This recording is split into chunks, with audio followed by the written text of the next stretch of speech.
Presidenti i Serbisë Aleksandar Vučić ka biseduar me ambasadorin e Federatës Ruse Aleksandar Bocan Harçenko dhe ka theksuar se në një bisedë të hapur dhe përmbajtësore është biseduar për situatën aktuale politike dhe të sigurisë në rajon me theks të veçantë për çështjen e stabilitetit në Ballkanin Perëndimor. Në një postim në Instagram, presidenti Vučić theksoi se ruajtja e paqes dhe stabilitetit është me rëndësi kyçe për Serbinë dhe ritheksoi përkushtimin e Serbisë për dialog dhe ruajtjen e marrëdhënieve konstruktive me të gjithë partnerët. Në emër të popullit serb nga Kosova dhe Metohia, Lista Srpska përshëndeti dhe mbështeti vendimin e presidentit Aleksandar Vučić për të propozuar profesor doktor Đuro Macuta mbështetjen dhe mbijetesën e popullit serb në Kosovë dhe Metohi varet drejt për drejt nga sa fort dhe përparuar është atë dhe Serbia. Në këtë kuptim i dërgojnë urimet tona të përzemta zotriut Macuta me dëshirë që ai të udhëheqë me sukses qeverinë e Republikës së Serbisë dhe të vazhdojë në rrugën e përshkruar nga presidenti Aleksandar Vučić që nënkupton zhvillimin dhe përmirësimin e mëtejshëm të shoqërisë sonë, thuhet nga Lista Srpska. Bashkimi Evropian po zbërthen gabimet dhe çfarë funksionon dhe çfarë nuk funksionon në dialogun e Brukselit ndërmjet Kosovës dhe Serbisë për t'i dhënë jetë procesit të normalizimit të marrëdhënieve mes dy vendeve shinje, tha në Podgoriçë shefja e diplomacisë së Unionit Kaja Kallas. Megjithatë, ajo nuk ka specifikuar se cilat janë gabimet apo çfarë ka shkuar keq deri me tani dialogun e ndërmjetësuar nga Unioni. Normalizimi i marrëdhënieve është e rëndësishme për ne sepse pa të asnjëri prej tyre nuk mund të përparojë në rrugën drejt Bashkimit Evropian, tha Kaja Kallas, e cila me këtë rast nuk do të vizitojë as Beogradin dhe as Prishtinën. Analisti Obrat Kesić vlerësoi se me ardhjen e Donald Trump është krijuar një dinamikë e re për zgjidhjen e mosmarrëveshjeve territoriale dhe se këtë tregoi iniciativa për t'i dhënë fund luftës në Ukrainë dhe thirrja për zgjidhjen e çështjes së Çipros. Është momenti i duhur për bisedime për Kosovën dhe Bosnjën e Hercegovinën, tha Kesić.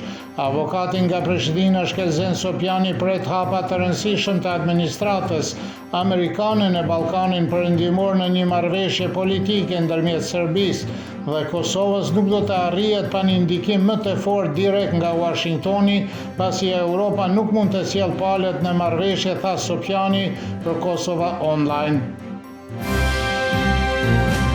Prokuroria themelore në Gjakov ka kërkuar 30 ditë paraburgim për 4 serbë të cilët janë arrestuar në atë qytet dhe të dyshuar për vepra penale të armbajtjes pa leje. Mësohet se policia ka ndaluar automjetin e tyre të shtunën për shkak të shpejtësisë. Gjatë kontrollit të automjetit janë gjetur sende të mprehta që të dyshuarët i posedonin gjatë një vizite të organizuar në disa manastira ortodokse, thuhet në njoftimin e prokurorisë. Me rastin e arrestimit të 16 pelegrinëve nga policia e Kosovës, presidenti Aleksandar Vučić deklaroi se terrori ndaj serbëve po vazhdon. Vučić tha se në Kosovë janë arrestuar persona të cilët kanë shkuar për të vizituar vende të shenjta dhe manastiret në afërsitë e Prizrenit. Zyra për Kosovë dhe Metohi vlerësoi se qëllimi i ndalimit të pelegrinëve është dhuna më flagrante ligjore dhe cënimi i lirisë fetare, sepse të gjithë të arrestuarit kanë ardhur në Kosovë për të vizituar vendet e shenjta dhe manastiret e Kishës Ortodokse serbe. Duke vepruar kështu, ata kanë kaluar rregullisht në vendkalimin administrativ, gjë që tregon se prania e tyre në asnjë mënyrë nuk është kontestuar, thuhet në deklaratë. Eparkia Rashko Prizrenit ka konfirmuar se 12 të arrestuarit mbrëm kanë përfunduar në dhomën e miqve të seminarit në Prizren.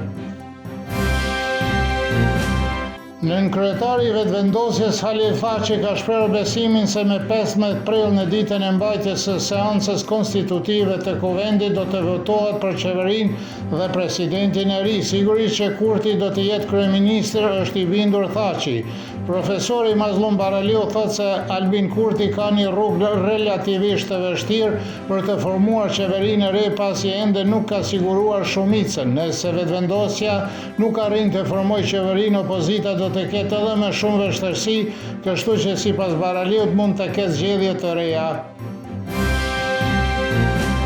Paraditja nesërme do të jetë shumë e ftoftë për këtë periudhë të vitit me ngricat e lehta dhe mesatare në zonat e ulta, kurse në male me ngricat e dendura, ndërsa gjatë ditës do të mbajë mot me vranësira të pjeshme, me intervale me diell dhe pareshje në pjesën më të madhe të vendit.